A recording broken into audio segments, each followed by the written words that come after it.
Live from New Delhi, you're watching DD India Live, India's voice to the world. I'm Siddharth Bharadwaj, coming up in the next 30 minutes.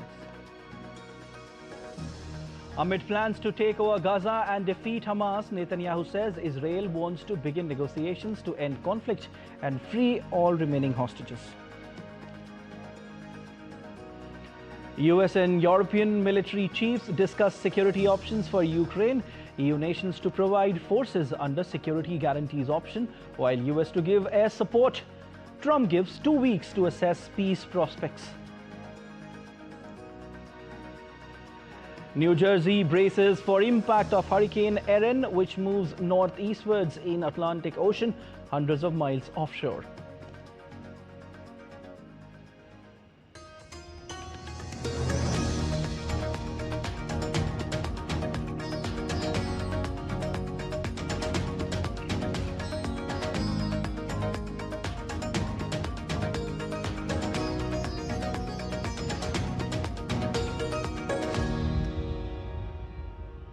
Israel's Prime Minister Benjamin Netanyahu said on Thursday Israel would immediately resume negotiations to end conflict and free all remaining hostages. It was Netanyahu's first response to a temporary ceasefire proposal put forward by Egypt and Qatar that Hamas accepted on Monday. Israel will dispatch negotiators to talk once a location is set, as they believe that 50 hostages remain in Gaza and at least 20 of whom are thought to be alive. The call for renewed talks came a day after the Defense Ministry approved a plan authorizing in fact, the call-up of roughly 60,000 reservists to help capture Gaza City. Speaking to soldiers serving in Gaza, Netanyahu said he was meeting commanders to approve plans to capture Gaza City and defeating Hamas.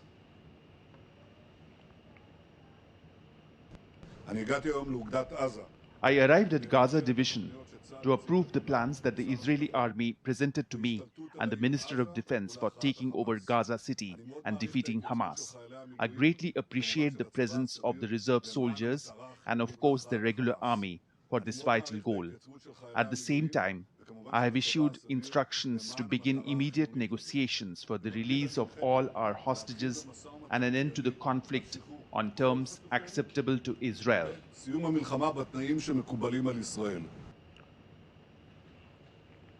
Meanwhile, thousands of Israelis participated in a protest on Thursday in Tel Aviv to support the families of hostages held in Gaza. They marched with Israeli flags and hostages' photos, calling for their release.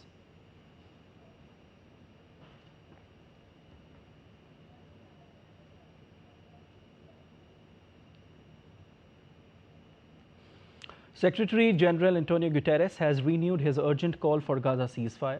Speaking at a press conference on the sidelines of the International Conference on African Development in Japan's Yokohama, the UN chief also called for unconditional release of all hostages. I must reiterate that it is vital to reach immediately a ceasefire in Gaza and the unconditional release of all hostages, and to avoid the massive deaths and destruction that a military operation against Gaza City would inevitably cause. Simultaneously, the decision by the Israeli authorities to expand illegal settlement construction which would divide the West Bank must be reversed. All settlement construction is a violation of international law. Updates related to Russia-Ukraine conflict now. Military leaders from the United States and several European nations submitted proposals to their national security advisors outlining potential security guarantees for Ukraine on Thursday. The Pentagon said US and European planners crafted these military options for careful evaluation by allied security officials. The chiefs of defense for the United States, Finland, France, Germany, Italy, United Kingdom and Ukraine met in Washington, D.C. between Tuesday and Thursday. European countries are likely to provide a majority of forces and cover most costs for Ukraine's security guarantees, though details are still being finalized. Trump won't send US troops to Ukraine, but may offer air support, possibly through air defense systems or enforcing a no-fly zone with US jets. This followed US President Donald Trump's pledge to help protect the country under any deal to end the conflict.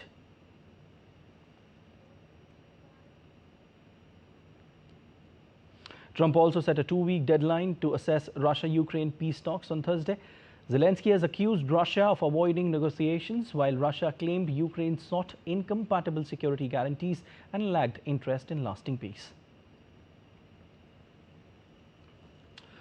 In fact, moving on, the Trump administration announced on Thursday a sweeping review of all U.S. visa holders, potentially affecting more than 55 million people.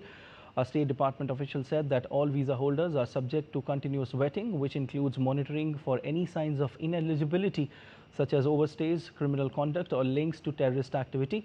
The review process would include an examination of visa holders' social media profiles, home country law enforcement and immigration records, and any violations of U.S. laws, including those committed after arrival. The review represents one of the largest visa enforcement efforts in recent U.S. history. It could impact a wide spectrum of travelers, from students and workers to family visa holders. The State Department says visa that allow people to stay in the United States are revoked anytime if there are indicators of overstays, criminal activity, threats to public safety, engaging in any form of terrorist activity, or providing support to a terrorist organization. The State Department earlier said it has revoked 6,000 visas since Trump took office in January. Staying with the U.S., Trump administration has abruptly halted issuing visas for truck drivers after a fatal crash drew national attention. This is latest sweeping step against foreign drivers. U.S. Secretary of State Marco Rubio, in a social media post on X, has said, and I quote, "The increasing number of foreign drivers operating large tractor-trailer trucks on U.S. roads is endangering American lives and undercutting the livelihoods of American truckers."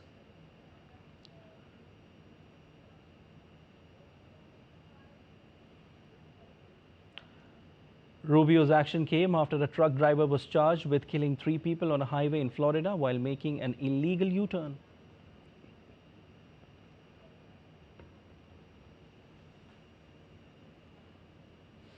The California Senate on Thursday approved a redrawn political map aimed at giving Democrats 5 more seats in the U.S. Congress, countering the partisan advantage President Donald Trump hopes to gain from a Republican redistricting plan in Texas.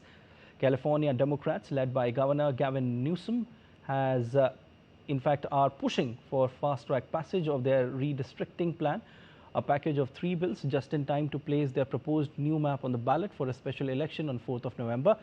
Democrats have characterized their bid to depart from California's usual independent bipartisan redistricting process adopted by voters in 2008 as a temporary emergency strategy to combat what they see as extreme Republican moves to unfairly rig the system.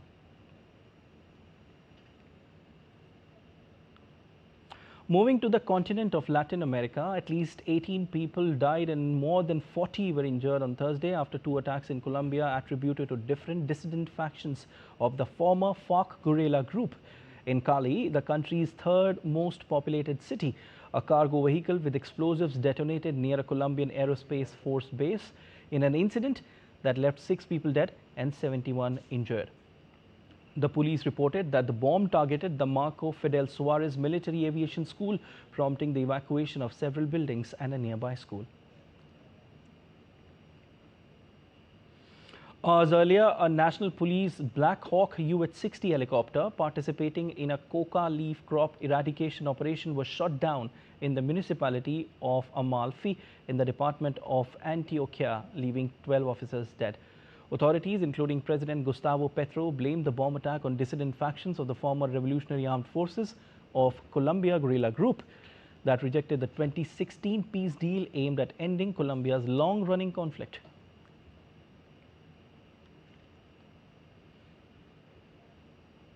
Argentina's President Javier Milei met Ecuador's President counterpart Daniel Noboa for bilateral talks in Buenos Aires on Thursday during an official visit that ended with an unusual photo opportunity.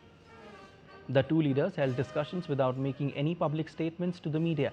While the leaders held private talks, no public statements were made to the media following the meeting, leaving details of what transpired at the talks undisclosed. Both governments are expected to continue diplomatic efforts to deepen cooperation in the coming months.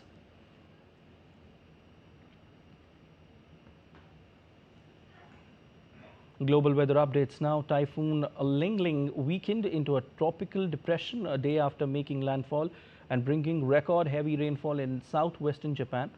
Kagoshima city received 325 millimeters of rain in 24 hours, flooding streets and causing waterlogging problems. NHK also reported that Minamitsatsuma city received 315 millimeters of rain in 24 hours up until 9:30 a.m. on Friday. That's 12:30 GMT, the highest ever logged for August since record keeping began.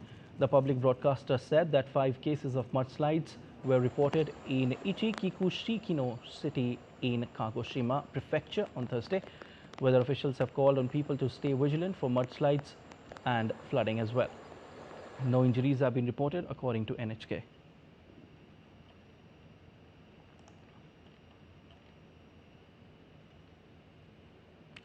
USS New Jersey is preparing for the impact of Hurricane Erin, which is moving northeastward in the Atlantic Ocean, hundreds of miles offshore. Beachgoers are cautioned against swimming at most US East Coast beaches due to life-threatening surf and rip currents. Sea Bright Beach is among the areas bracing for the storm. Despite the threat, high waves and strong winds are drawing locals to the beach. Hurricane Erin is expected to trigger a dangerous storm surge and tropical storm conditions near North Carolina's Outer Banks and along the U.S. Coastal flooding is also possible along portions of the U.S., Mid-Atlantic and southern New England coasts through early Friday. Erin was last tracked as a Category 2 storm on Thursday.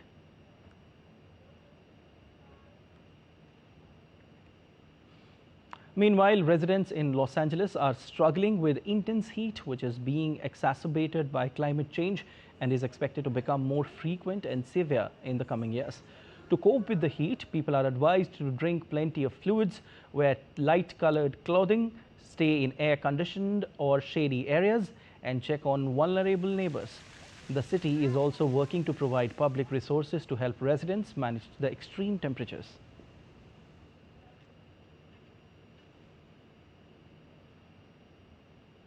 An infographic released during data from the European Forest Fire Information System reveals the extent of wildfire damage across the European Union between 2006 and 2025 as of August 21, showing a sharp increase in the percentage of national territory burned in several member states. Union from 2006 to 2025 as of August 21. The wildfire season ranks among the worst in 2 decades. Experts say the rising trend reflects intensifying heat waves, drought and climate change, with 2022, 23 and now 25 standing out as particularly devastating years. A strong 7.5 magnitude earthquake shook the Chilean Antarctic region and the southern Drake Passage, a water body between southernmost tip of South America and Antarctica, late Thursday. Initially reported as an 8.0 magnitude event, the U.S. Geological Survey later downgraded the quake and confirmed it occurred at a shallow depth of around 11 kilometers. The quake occurred at 22:16 local time. The epicenter was located over 700 kilometers southeast of Ushuaia, the southernmost city in Argentina, while the Pacific Tsunami Warning Center briefly issued a warning for parts of the Chilean coast. It later confirmed there was no tsunami threat to Hawaii or other distant areas. Chile's National Disaster Response Service described the earthquake as medium intensity and said a precautionary alert had been issued for the Antarctic territory. And also, the US and European Union released details of a trade deal on Thursday that foresees lower car tariffs but no relief for Europe's wine sector. Brussels, however, said it would push for further concessions as negotiations remain underway. Under the framework accorded clinched by Trump and EU's Ursula von der Leyen in July, the maximum all-inclusive 15% rate would apply to the vast majority of European exports, including cars, pharmaceuticals, semiconductors, lumber, and even wine and spirits. However, EU believes that the tariff rate of 15% on cars, which is lower than the current 27.5%, will apply retroactively from August 1st, having received assurances on the matter from his US counterpart. But this will happen only once the EU introduces legislation to eliminate its own tariffs on US industrial products. And French trade minister said his government would seek additional exemptions in the trade deal. The office of Italian Prime Minister Giorgia Meloni said the agreement was not yet an ideal or final point, but a trade war had been avoided. Under the agreement, the EU committed to significantly improving market access to a range of US seafood and agricultural goods, including tree nuts, dairy products, fruits, vegetables, pork, and bison meat. Well, let's take a look at this infographic showing total EU exports to the US. According to Eurostat data, in 2024, total EU exports to the US amounted to 533 billion euros. Out of all, pharmaceuticals account for 20% of the EU's exports to the United States.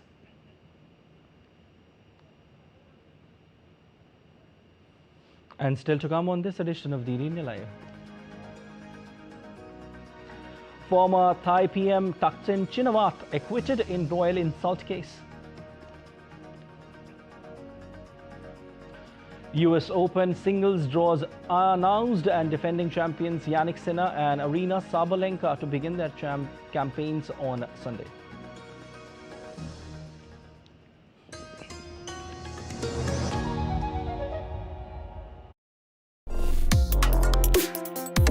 Complex issues, hidden agendas, twists and turns, strategic games. We think all dots are linked. We just need to connect them. Join me every week as I connect the dots to unravel hidden designs in statecraft, mysteries, and decode issues that matter to you. Watch Connecting the Dots with me at these times on DD India.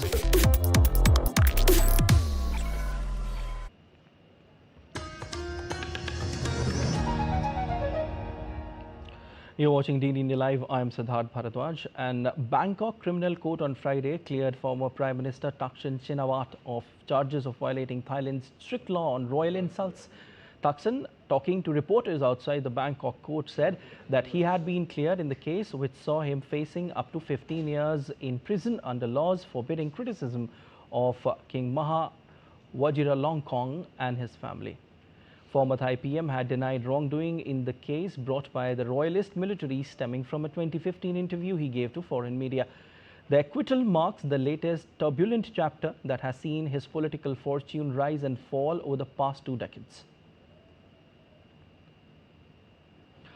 Elected as Prime Minister in 2001 and again in 2005, Thaksin was ousted by the army in 2006 and took himself into exile 2 years later. He pledged repeatedly to return despite being convicted on graft and abuse of power charges in his absence. Thaksin finally made good on his vow in August 2023, touching down in Bangkok to a hero's welcome from his supporters on the day his Pheu Thai party returned to office. He was immediately arrested and sentenced to 8 years in jail, but was whisked to a police hospital within hours on health grounds.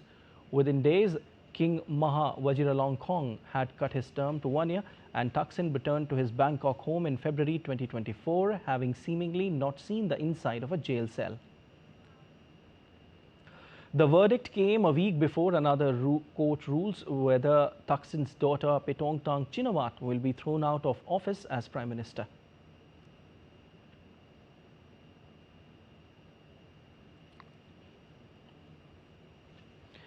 Prime Minister Narendra Modi is on a visit to the eastern Indian state of Bihar. Prime Minister Modi began the day with a roadshow in Gaya, followed by a public meeting.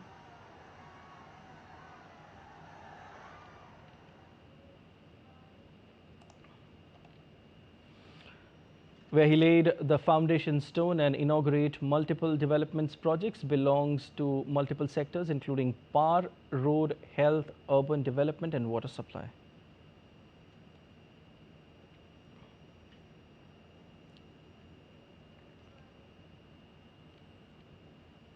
PM Modi also flagged off Amrit Bharat Express between Gaya and Delhi and the Buddhist circuit train between Vaishali and Koderma.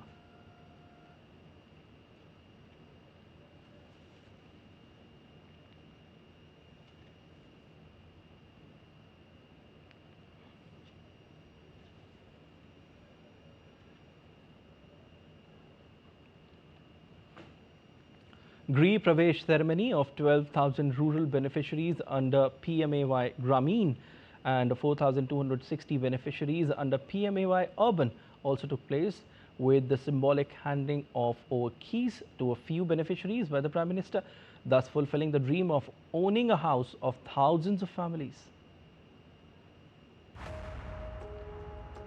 Later, PM Modi will inaugurate the Onta-Samaria Bridge project. The new bridge will cut more than 100 kilometers detour for heavy vehicles.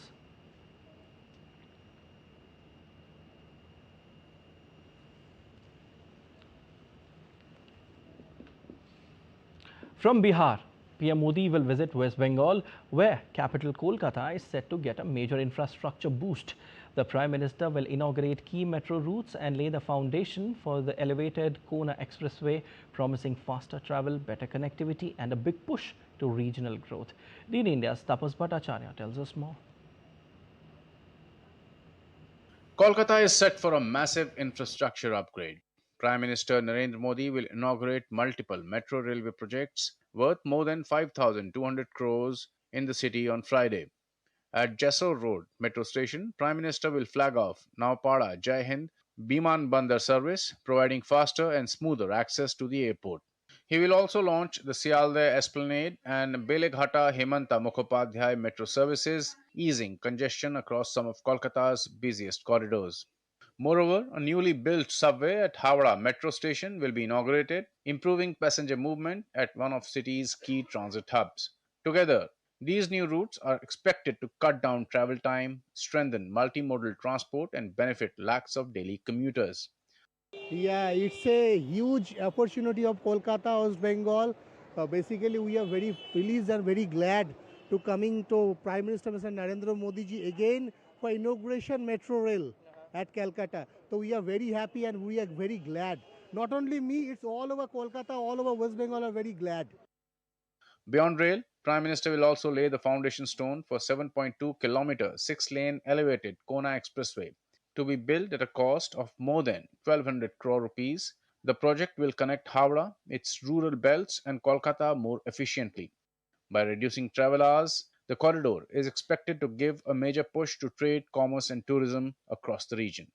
A new dawn in Kolkata's urban infrastructure is here. The new line of Kolkata's metro and road connectivity will not just benefit thousands of commuters, but also transform its urban connectivity in the city of joy. With camera person Jagmohan, this is Tapas Bhattacharya for DD India from Kolkata.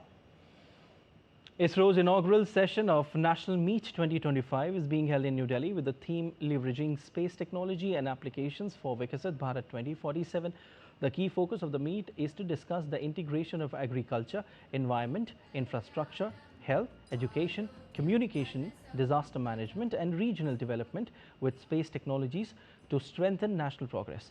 Addressing the gathering, ISRO Chairman V. Narayanan talked about the critical role of space program in Viksit Bharat, reaffirming the nation's commitment to technological excellence. By 2040, we will be in par with any other spacefaring nation in terms of rocket technology, in terms of satellite technology, in terms of application. And we are going to contribute for the Viksit Bharat 2047 to make India as a developed country, make Bharat as a developed country before we celebrate 100 years of independence. Let me thank Honorable Prime Minister who always say there should not be a space between space and common man of this country. Surely we are going to do that. The meet comes ahead of the second National Space Day to be celebrated on Saturday with the theme Leveraging Space Technology and Applications for Viksit Bharat 2047.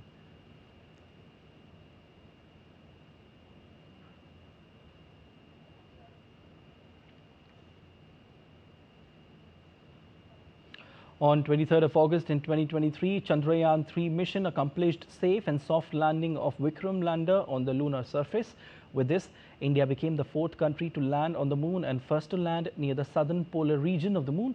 The soft landing was followed by successful deployment of Pragyan rover. The landing site was named as Shiv Shakti Point and August 23 was declared as the National Space Day. This year, the day focuses on India's journey from Aryabhat to Gaganyaan and envisions the infinite possibilities ahead.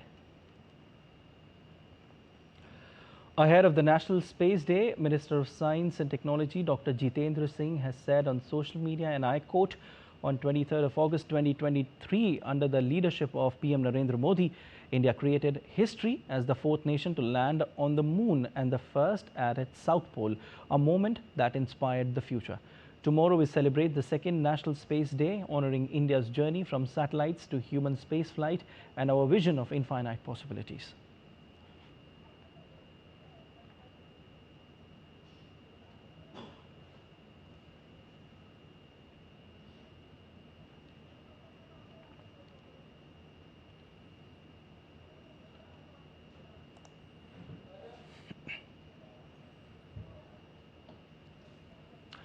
US Open defending champion Jannik Sinner will begin his title defense at Czech Kopriva, while Aryna Sabalenka will be tested in her bid to retain her title after the draw was made.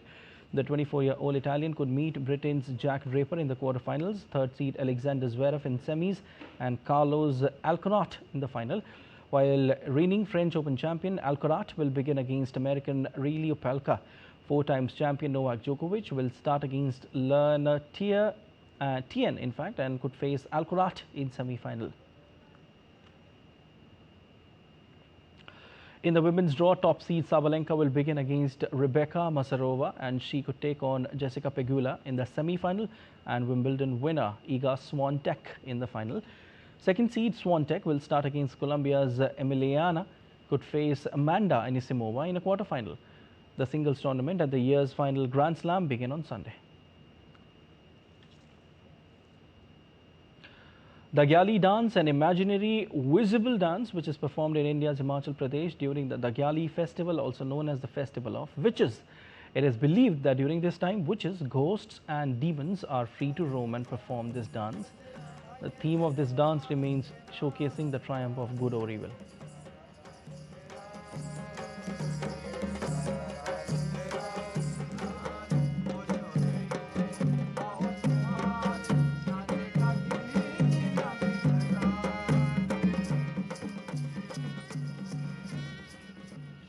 And that's it in this edition of DD India Live.